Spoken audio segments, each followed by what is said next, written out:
श्री गणेशाय नमः। उमा महेश्वराय नमः। माँ कुलदेवी नमः। माता पिता चरण कमल भ्यो नमः। आज मैं छठे और सातवें अध्याय का सुना रही हूँ।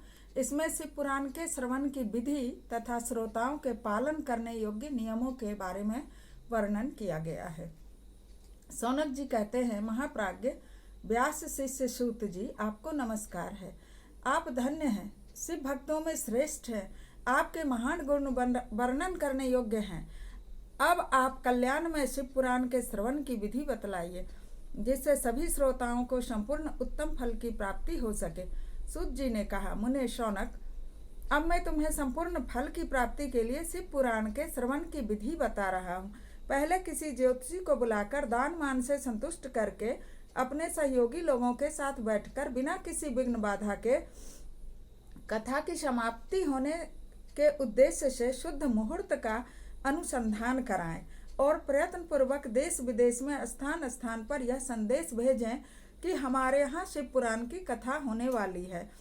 अपने कल्याण की इच्छा रखने वाले लोगों को उसे सुनने के लिए अवश्य पधारना चाहिए। कुछ लोग भगवान श्री हरि की कथा से बहुत दूर पर गए हैं। कितने ही स्त्री और अन्य व्यक्ति हैं जो अन्य कर्मों में लगे हैं और भगवान शंकर के कथा कीर्तन से वंचित हैं। उन सबको भी सूचना हो जाए, ऐसा प्रबंध करना चाहिए। देखिए, अभी मैं तो ऐसा प्रबंध नहीं कर रही हूँ क्योंकि मैं अभी जॉब में हूँ, इसलिए जैसे भी हो रहा है थोड़ा समय निकाल कर यूट्यूब के माध्यम से आप तक पहुँचाने की कोशिश कर रही हूँ। तो इसमें कहा गया है कि सभी को सूचना दे करके फिर सबको बुलाएं, आदर पूर्वक और आदर सत्कार करना चाहिए। शिव मंदिर में, तीर्थ में, वन प्रांत में अथवा घर में शिव पुराण की कथा सुनने के लिए उत्तम स्थान का निर्माण करना चाहिए। केले के, अब देखिए इसमें शंकर भगवान के चित्र कुछ दिए गए हैं शिव पुराण में।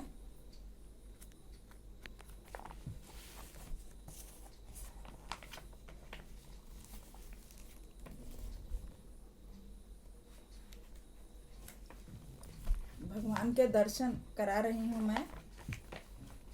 देखिए, घर बैठे भगवान का दर्शन।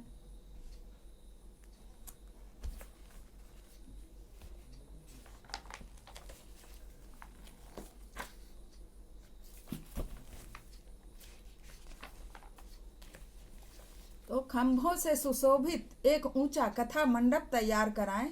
उसे सब ओर फल पुष्प आदि से तथा सुंदर चंदोवे से अलंकृत करें और चारों ओर ध्वजा पताका लगाकर तरह तरह के सामानों से सजाकर सुंदर सोफा संपन्न बनाएं। भगवान शिव के प्रति सब प्रकार से उत्तम भक्ति करनी चाहिए, वही सब तरह से आनंद का विधान करने वाली है। परमात्मा भगवान शंकर के लिए दिव्य आसन का निर्माण करना चाहिए तथा कथावाचक के लिए भी एक ऐसा दिव्य आसन बनाना चाहिए जो उनके लिए सुखद हो सके। मुने, नियम पूर्वक कथा सुनने वाले श्रोताओं के लिए भी यथा योग्य सुंदर स्थानों की व्यवस्था करनी चाहिए। अन्य लोगों के लिए साधारण स्थान भी रखना चाहिए। जिनके मुख से निकली हुई वाणी देहधारियों के लिए कामधेनु के समान अविष्ट फल देने वाली है, उस पुराण वेत्ता विद्वान वक्ता के प्रति तुच्छ बुद्धि कभी नहीं लानी चाहिए। संसार में जन्म तथा गुणों के कारण बहुत से गुरु होते हैं, परंतु उन सब में पुराणों का ज्ञाता विद्वान ही परम गुरु माना गया है। पुराण वेत्ता पवित्र, दक्ष, शांत, ईर्ष्या पर विजय पाने वाला, साधु और दयालु होना चाहिए। मतलब पुराण को कौन पढ़ेगा और सुनाएगा, इसके लिए भी कुछ लक्षण बताए गए हैं। तो पुराण वेत्ता ऐसे होने चाहिए। ऐसा नहीं कि दूसरों से जलने वाला, ईर्ष्या करने वाला, चोरी बेईमानी करने वाला पुराण वेत्ता नहीं होना चाहिए। ऐसा प्रवचन कुशल विद्वान इस पुण्यमयी कथा को कहे। सूर्योदय से आरंभ करके 3:30 पहर तक उत्तम बुद्धि वाले विद्वान पुरुष को शिव पुराण की कथा सम्यक रीति से बांचनी चाहिए।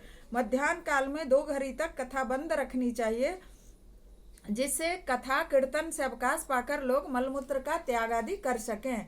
कथा प्रारंभ के दिन से 1 दिन पहले व्रत ग्रहण करके वक्ता को छोर करा लेना चाहिए। जिन दिनों कथा हो रही हो उन दिनों प्रयत्न पूर्वक प्रातः काल का सारा नित्य कर्म संक्षेप में ही कर लेना चाहिए। वक्ता के पास उसकी सहायता के लिए बिल्कुल उसके ही जैसा दूसरा विद्वान स्थापित करना चाहिए, क्योंकि कभी कोई जरूरत आ जाए, वो बीमार हो जाए, कुछ हो जाए, तो वो संभाल सके दर्शकों को, वो सब प्रकार के संशयों से निवृत्त करने में समर्थ और लोगों को समझाने में कुशल हो।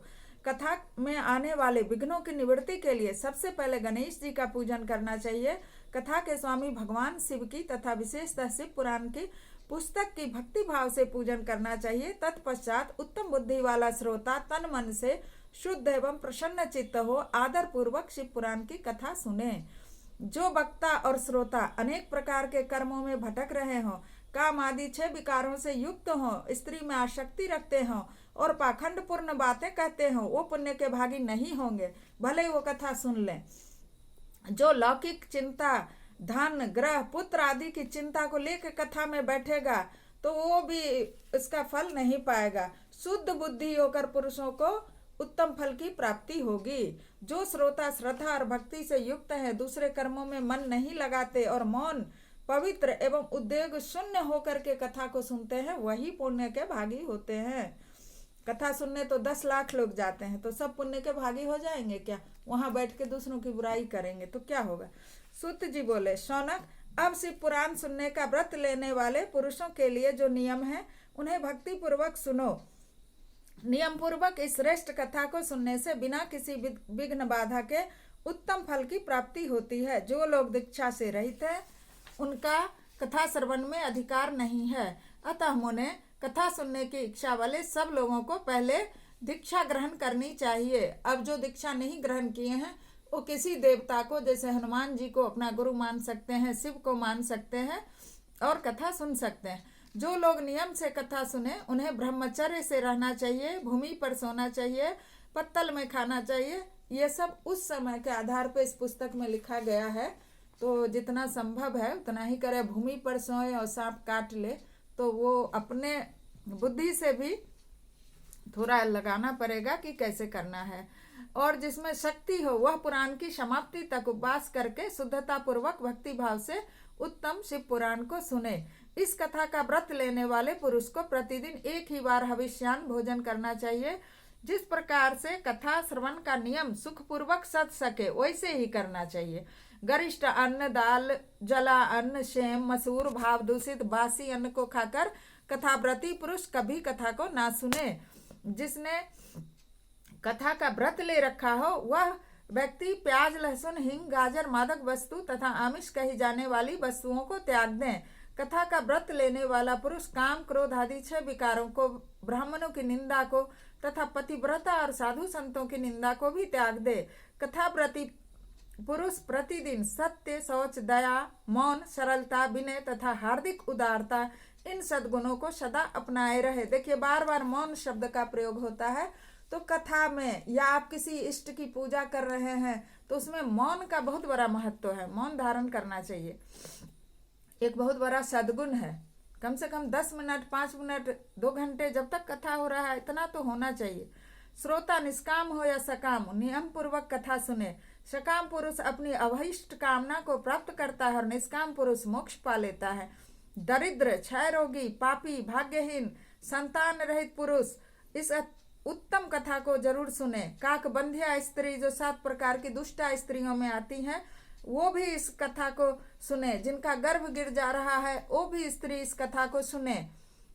मुने, स्त्री हो या पुरुष, सबको यत्न पूर्वक विधि विधान से शिव पुराण की यह उत्तम कथा सुननी चाहिए। महर्षि, इस तरह शिव पुराण की कथा के पाठ एवं श्रवण संबंधी यज्ञोत्सव समाप्ति होने पर श्रोताओं को भक्ति एवं प्रयत्न पूर्वक भगवान शिव की पूजा की भांति पुराण पुस्तक की भी पूजा करनी चाहिए। तदंतर विधि पूर्वक वक्ता का भी पूजन करना चाहिए।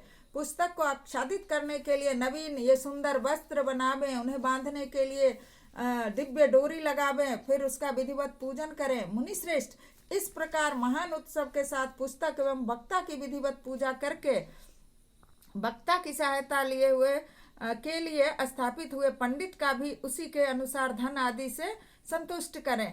वहां आए हुए ब्राह्मणों को अन्न धन आदि का दान करें। साथ ही गीत, वाद्य और नृत्य आदि के द्वारा महान उत्सव रचाएं। मुने, यदि श्रोता विरक्त हो तो उसके लिए कथा समाप्ति के दिन विशेष रूप से गीता का पाठ करना चाहिए। जिसे श्री रामचंद्र जी के प्रति भगवान शिव ने कहा था। यदि श्रोता गृहस्थ हो तो उस बुद्धिमान को उस श्रवण कर्म की शांति के लिए शुद्ध हविष्य के द्वारा होम भी करना चाहिए। मुने रुद्र संहिता के प्रत्येक श्लोक द्वारा होम करना चाहिए अथवा गायत्री मंत्र से होम करना चाहिए, क्योंकि वास्तव में यह पुराण गायत्री में ही है। अथवा शिव पंचाक्षर मूल मंत्र से हवन करना उचित है। शिव पंचाक्षर मूल मंत्र क्या है? नमः शिवाय। होम करने की शक्ति न हो तो विद्वान पुरुष यथाशक्ति हवनीय हविष्य का ब्राह्मण को दान कर दें। न्यूनातिरिक्तता रूप दोष की शांति के लिए जो यानी कथा श्रवण की व्यवस्था कराए और अपने यहाँ कथा कराए तो उसमें कुछ दोष भी हो सकता है, तो उसकी शांति के लिए शिव सहस्त्र नाम का पाठ कराना चाहिए। इससे सब कुछ सफल हो जाता है, इसमें संशय नहीं है और तीनों लोकों में इससे बढ़कर कोई वस्तु नहीं है। कथा श्रवण संबंधी व्रत की पूर्णता की सिद्धि के लिए 11 ब्राह्मणों को मधु मिश्रित खीर भोजन कराएं, उन्हें दक्षिणा दें। यदि शक्ति हो तो और भी जो भी हो सकता है सामर्थ्य उतना दान करें। तत्पश्चात पुरुष आवाहन आदि विविध उपचारों से पूजा करके दक्षिणा चढ़ाएं। फिर जितेंद्रिय आचार्य का वस्त्र आभूषण गंध आदि से पूजन करके दक्षिणा सहित उन्हें वो पुस्तक समर्पित कर दें। उत्तम बुद्धि वाला श्रोता इस प्रकार भगवान शिव के संतोष के लिए पुस्तक का दान करते हैं। शौनक, इस पुराण के उस दान के प्रभाव से भगवान शिव का अनुग्रह पाकर पुरुष भव बंधन से मुक्त हो जाता है। इस तरह विधि विधान का पालन करने पर श्री संपन्न शिव पुराण संपूर्ण फल को देने वाला तथा भोग और मोक्ष का दाता होता है। मुने, शिव पुराण का वह सारा महात्म्य जो संपूर्ण अभिष्ट को देने वाला है मैंने तुम्हें कह सुनाया। अब और क्या सुनना चाहते हो? श्रीमान, शिव पुराण समस्त पुराणों के भाल का तिलक माना गया है। यह भगवान शिव को अत्यंत प्रिय, रमणीय तथा भव रोगों का निवारण करने वाला है। जो सदा भगवान शिव का ध्यान करते हैं, जिनकी वाणी शिव के गुणों की स्तुति करती है और जिनके दोनों कान उनकी कथा सुनते हैं, इस जीव जगत में उन्हीं का जन्म लेना सफल है। वे निश्चय ही संसार सागर से पार हो जाते हैं। भिन्न भिन्न प्रकार के समस्त गुण सच्चिदानंदमय स्वरूप का कभी स्पर्श नहीं करते, जो अपनी महिमा से जगत के बाहर और भीतर भासमान है तथा जो मन के बाहर और भीतर वाणी एवं मनोवृत्ति के रूप में प्रकाशित होते हैं, उन अनंत आनंद घन रूप परम शिव की मैं शरण लेती हूँ। बोलिए भगवान शंकर की जय।